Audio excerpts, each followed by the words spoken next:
이번 동영상에서는 문제 해결 능력 논리 파트에서 명제의 참과 거짓, 그리고 그걸 우리가 직접 구분해야 하는 진실 게임 유형의 문제에 대해서 다뤄보도록 하겠습니다.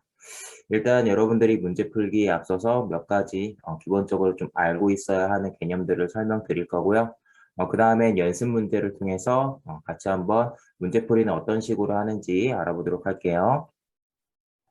네, 일단 명제의 참과 거짓에 대해서 간단하게 정리해 놓은 내용인데요. 이전에도 잠깐 보여드린 적 있는 내용일 거예요.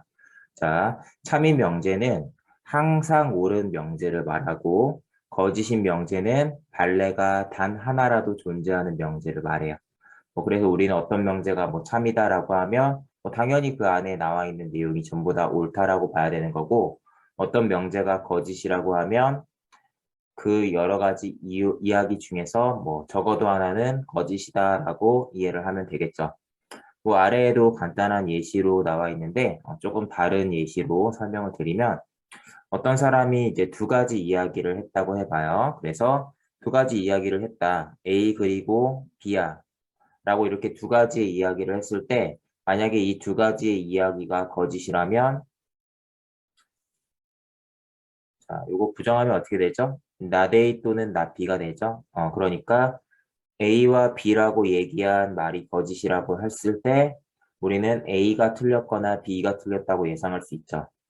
적어도 하나는 틀렸다라고 이해해야 되는 게 바로 이 부분인데, 중요한 건 뭐냐면 둘 다 반드시 틀렸다라는 게 아니라 둘 중에 하나만 틀릴 수도 있다라는 겁니다.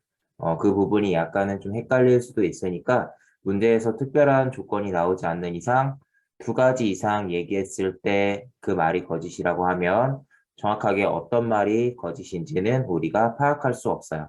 음, 자, 그런 내용들이 여기에 나와 있고요. 하단에 참인 명제를 부정하면 거짓이 되고 거짓인 명제를 부정하면 참이 된다 이렇게 나와 있는데, 문제풀이 과정에선 우리가 요 성질을 이용해서 푸는 경우가 있고, 또 문제풀이 과정에서 어떠한 이야기가 거짓임이 밝혀진다면 그 명제를 부정해서 그러면 참인 상황이 어떤 상황인지도 우리가 확인할 수 있을 겁니다. 명제에 대해서, 명제의 참과 거짓에 대해서 이 정도 간단하게 설명드리고요. 넘어가도록 할게요. 자, 두 번째 내용인데요. 명제의 참과 거짓에 대해서 우리가 이것들을 직접 구분하는 그런 문제를 풀 때, 진실 게임 유형의 문제를 풀 때 기본적으로 알고 있어야 하는 명제들 간의 논리적인 관계를 설명드리겠습니다. 여기 나와 있는 모순이나 반대라는 건 정언 명제 다룰 때 대당 사각형이라는 걸 다뤄서 거기에서 이제 명제들 간의 어떤 논리적인 관계, 모순 반대, 소반대 이런 것들 설명하는 내용이 있는데, 논리학을 깊게 파고들 필요는 없으니까 거기에 활용하는 용어를 잠깐 빌려와서 여러분들이 문제풀이에서 활용을 어떤 식으로 하는지만 설명을 해보도록 할게요. 자, 우리가 어떤 이야기들을 비교할 때 그 이야기들이 몇 가지 이러한 논리적인 관계를 갖고 있다면 그걸 문제풀이에 활용할 수가 있어요. 자, 그 중에 첫 번째는 모순이라는 건데요.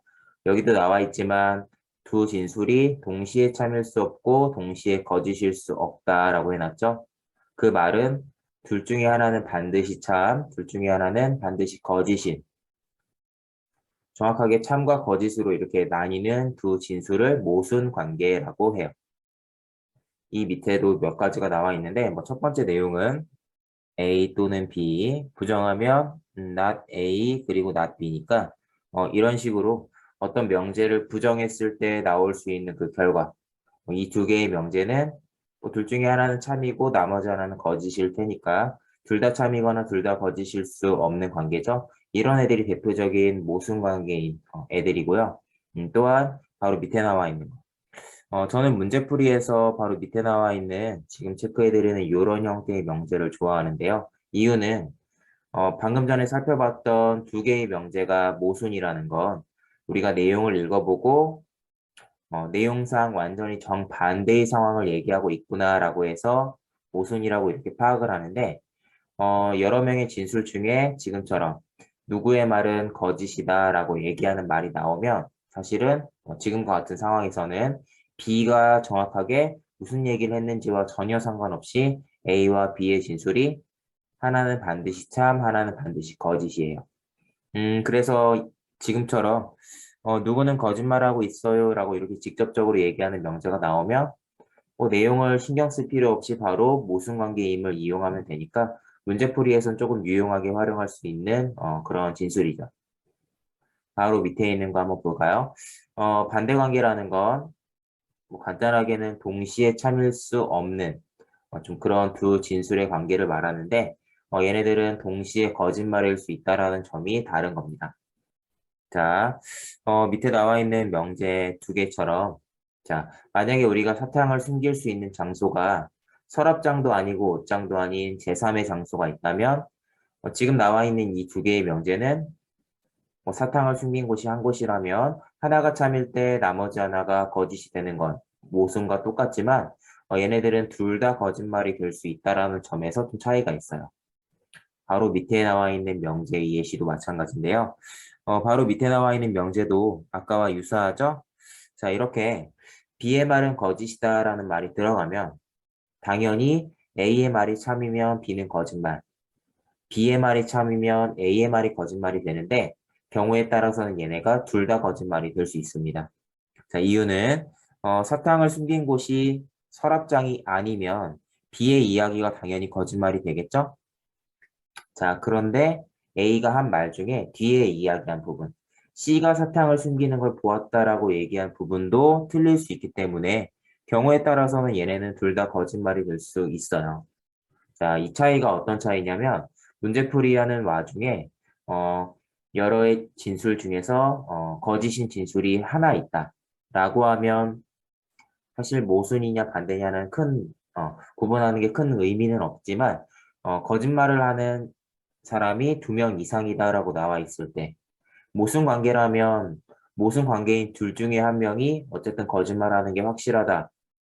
나머지 한 명은 참인 게 확실하다. 이렇게 뭐 믿을 수 있는 그런 부분이 있겠지만 반대 관계에서는 문제에서 거짓말하는 사람이 2명 이상일 때 저희가 찾은 그 2명, 반대 관계인 2명의 진술이 둘 다 거짓말일 수 있다라는 점에서 분명히 다르죠. 자, 무슨 얘기냐면 A와 B와 C가 이야기하고 있는데 문제에서 여러 가지 조건을 줘요. 자, 2명이 참이고 1명이 거짓말인 상황에서 A와 B가 만약에 모순이라면 우리는 자연스럽게 A와 B가 아닌 나머지 C는 참이라는 걸 알 수 있어요. C는 진실이라는 걸 알 수 있거든요. 개수를 맞춰야 되니까. 그리고 A와 B가 반대 관계라고 해도 적어도 한 명은 거짓말일 테니까. 마찬가지로 C가 반드시 진실이다라는 이런 부분이 똑같은데, 만약에 그게 아니라 진실을 얘기하는 사람이 뭐 1명, 거짓을 얘기하는 사람이 이렇게 2명, 거짓을 얘기하는 사람이 2명 이상일 때 A와 B가 모순이라면 위에 체크한 거랑 똑같아요. C는 반드시 거짓이다라고 이렇게 확인이 되고요. A와 B가 반대 관계일 때는 둘 중에 적어도 1명 거짓말하는 사람이 있지만 경우에 따라서는 둘 다 거짓말할 수 있기 때문에 이때는 C가 진실을 얘기하는지 거짓을 얘기하는지 우리는 알 수 없게 되는 거죠.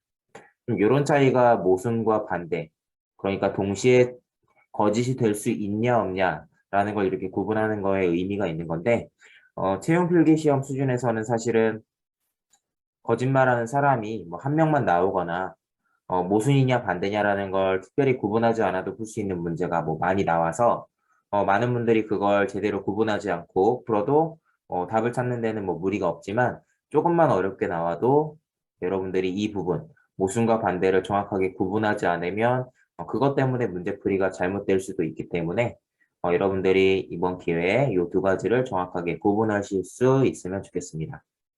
자, 그 다음 마지막 거는 뭐 이러한 용어는 없지만 진위 여부가 그냥 항상 일치하는 애들을 제가 그냥 일치 관계라고 해놨고요. 사실은 논리적으로는 그냥 동치인 거죠.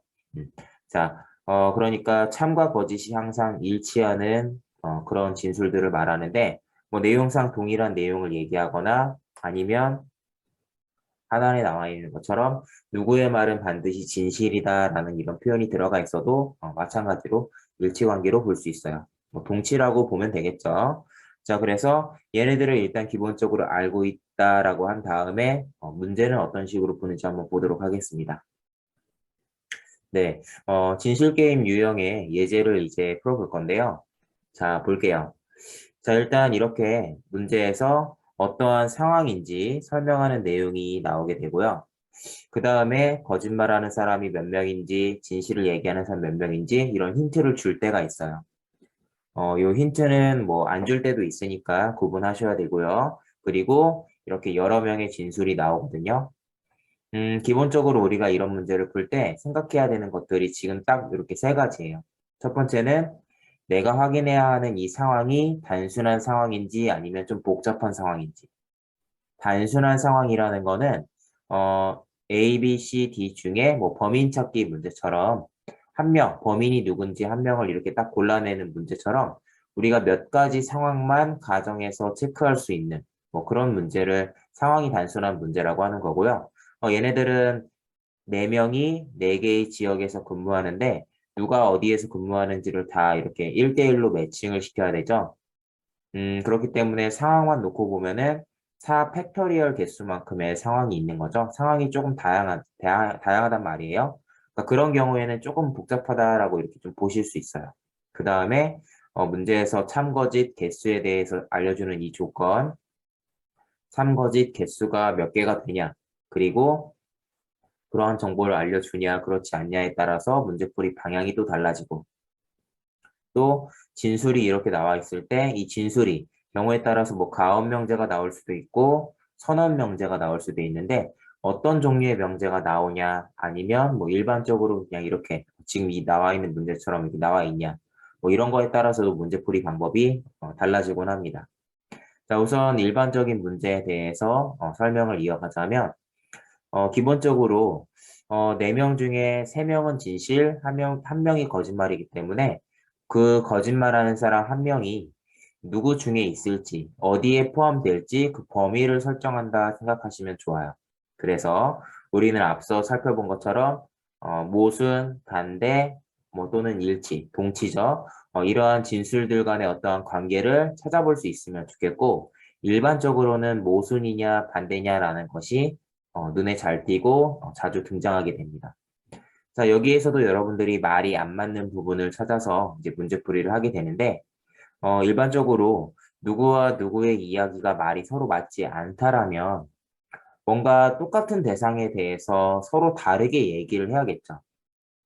경우에 따라서는 서로 다른 대상에 대해서 이야기를 해도 문제에 주어진 상황에 따라서 뭔가 말이 되고 안 되고를 따져볼 만한 것도 있지만 그런 식으로 풀게 되면 당연히 문제가 조금 까다로워질 수밖에 없는 거고 일반적인 문제는 당연히 동일한 대상에 대해서 일맥상통하는 얘기를 하는지 아니면 서로 다른 얘기를 하는지 확인하는 방향으로 가는 게 맞을 거예요. 그래서 저는 이 4명의 진술 중에서 동일한 대상에 대한 이야기가 어디에 있는지 살펴보고 그런 이야기가 있다면 혹시 얘네들의 이야기가 동시에 성립할 수 없는지 그러니까 얘네들의 이야기 중에 거짓말하는 사람이 있진 않을지를 이제 고민하는 거죠.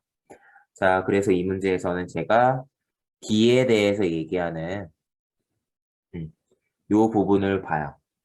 다른 이야기들은 전부 서로 다른 대상에 대해서 얘기하고 있지만 지금 제가 체크한 이 진술들이 D에 대한 이야기, 공통으로 들어가 있기 때문에 우리는 D에 대한 많은 정보를 알고 있고 말이 맞지 않은지도 보다 더 쉽게 확인할 수 있을 거예요. 볼게요. 자, C가 D는 광주에서 근무하지 않는다고 했는데 사실은 대전에서도 근무하지 않는다고 얘기한 거랑 다를 바가 없어요. A가 대전에서 근무하니까요. 그래서 C의 말에 따르면 D의 근무지로는 결국엔 서울 아니면 전주가 될 거예요. 그런데 D의 말에는 어때요? 서울도 아니고 전주도 아니라고 하죠? 이렇게 조금 바꿔서 생각해 보면 D의 말과 C의 말이 동시에 참이 될 수 없다라는 걸 확인할 수 있어요. 논리적으로는 뭐 반대 관계다라고 아까 얘기했던 부분인데 그렇기 때문에 이 중에 거짓말하는 사람이 존재할 거다라고 생각하는 거죠. 그 뜻은 무슨 뜻이냐면 자, A와 B 이 둘은 반드시 진실일 수밖에 없다라는 거예요. 문제에서 거짓말하는 사람이 한 명이라고 했고 그 한 명이 C와 D 중 하나라는 걸 우리가 알았기 때문이죠. 그래서 확실하게 진실인 애들을 알았고요. 자, 지금 현재 상황에서 A와 B는 진실이고 C와 D는 참인지 거짓인지 우리가 모르죠. 우리가 어떤 명제를 가지고 논리적인 추론을 하려면 그 명제가 참이냐 거짓이냐가 일치된 판단으로서 나와야 한다라고 했었죠. 명제의 정의가 그랬는데 어쨌든 지금 상황에서 C와 D 중에 누가 참인지 거짓인지 모르기 때문에 얘네들을 가지고 추론하는 건 큰 의미가 없고요. 당연히 A와 B, 참인 것이 확실한 이 진술로 답을 내야 됩니다. 자, 봅시다. A의 말에 따르면 B는 대전에서 근무하지 않고요. 자, B의 말에 따르면 C가 전주에서 근무하네요. 뭐 두 가지 그냥 이야기한 그대로 알 수밖에 없는데요. 일단은 이 이야기로 선지를 먼저 보고 답을 고를 수 있는지를 보세요. 자, 여기에서 보시면 항상 거짓인 것을 고르는 문제였는데 3번의 내용이 우리가 지금 알아낸 내용과 정반대이기 때문에 항상 거짓이라는 걸 알 수 있습니다. 자, 중요한 건 답이 나왔지만 확실하게 누가 참이고 거짓인지를 완벽하게 구분하진 않았다라는 거예요. 우리는 참거짓을 구분하는 문제를 푸는 게 아니라 5개의 선지 중에 정답이 무엇인가를 찾는 그런 문제를 풀고 있기 때문에 여기서 정답이 나온다면 더 이상 풀이하지 않고 넘어갑니다. 여기서 정답이 안 나오면 이제 확실하게 알아낸 사실을 바탕으로 누가 진실이고 누가 거짓인지를 따져보는 거죠. 자, 하지만 이 문제는 여기까지 풀이를 하면 정답이 나오고요. 자, 이 문제는 여기까지만 일단 설명하도록 할게요. 자, 두 번째 예제인데요.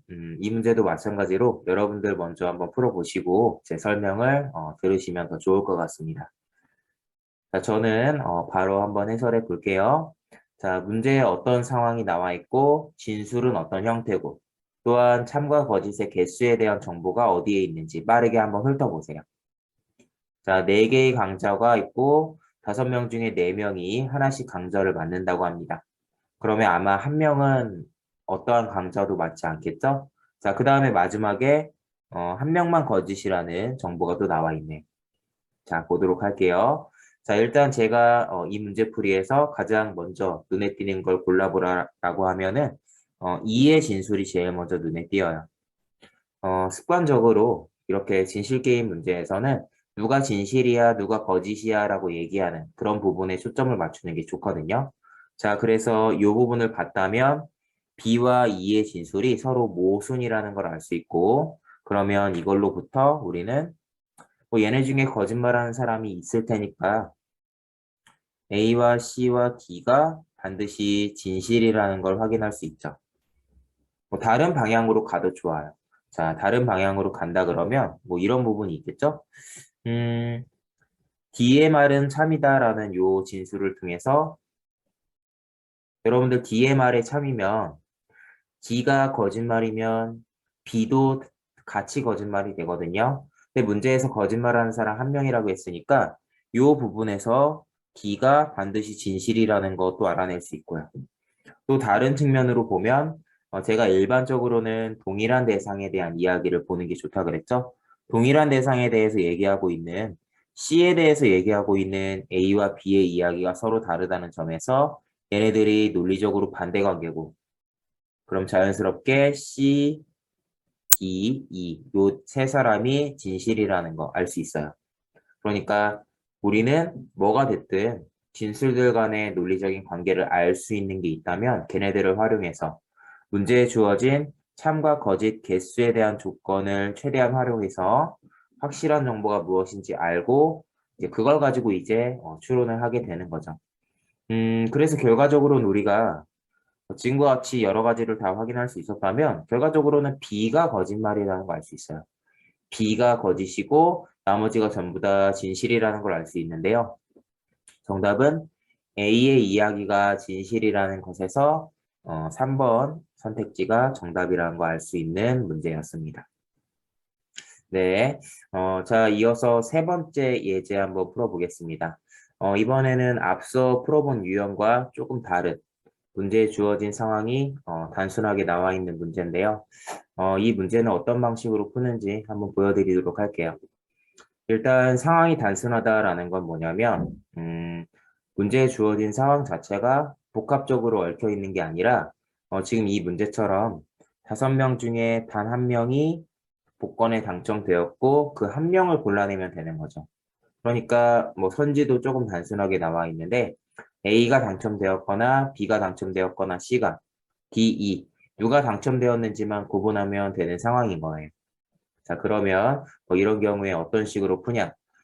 애초에 상황 자체가 단순했기 때문에 상황이 뭐 많아봤자 지금 5개밖에 없는 거고 뭐 경우에 따라서는 상황의 개수가 뭐 10가지 이상 나오는 경우도 있지만 지금 이 문제처럼 어떠한 상황인지를 선지에 나와 있는 애들 중에 구분만 하면 되는 문제 유형은 어쨌든 선지에 나와 있는 이런 5가지의 상황만 우리가 체크하면 돼요. 자, 어떻게 할 거냐? 이 5가지 각각의 상황에 대해서 A부터 E까지 이 5명의 이야기가 언제 진실이 되고 언제 거짓이 되는지를 따져볼 거예요. 자, 해볼게요. 자, A부터 차례로 합니다.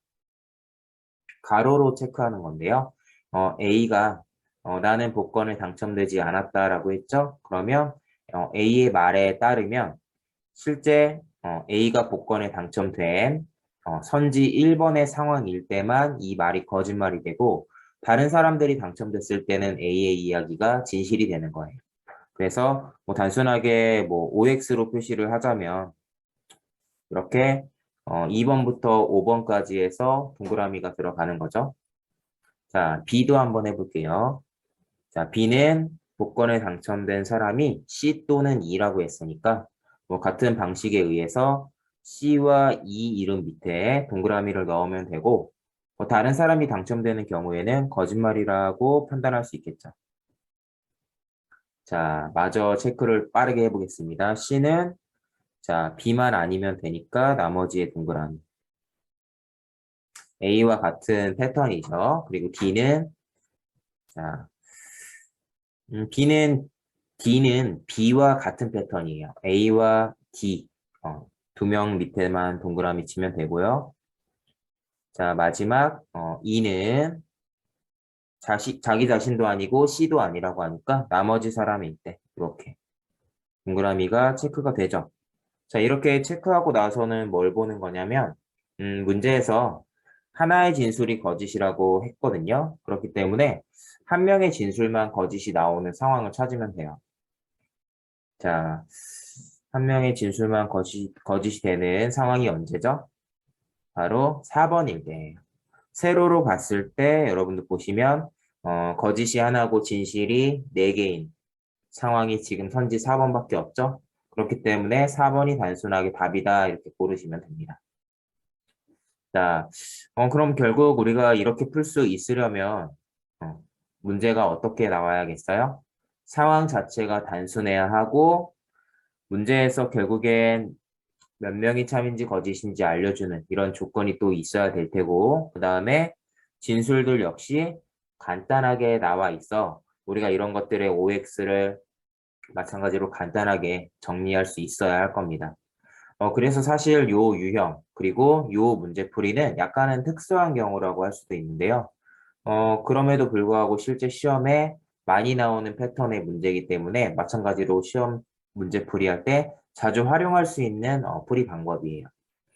이러한 풀이 방법도 있다라는 거 기억해 두세요. 네. 자, 정리하면 지금 저희가 3가지 유형의 문제를 풀어봤는데요.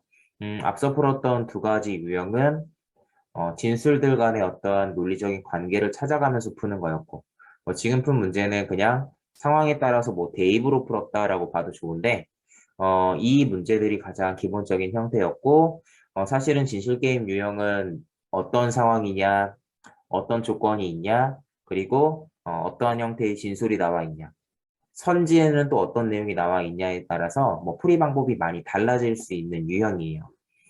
그래서 그런 다양한 유형의 문제를 여러분들이 전부 다 풀어볼 수 있으면 뭐 좋을 것 같은데 일단 기본적인 유형부터 한번 시작을 해보시고 조금 복잡한 유형의 문제는 저희가 심화 문제를 다뤄볼 때 같이 이야기하는 것으로 하겠습니다. 진실게임 유형은 여기까지 설명드리는 것으로 하겠습니다. 감사합니다.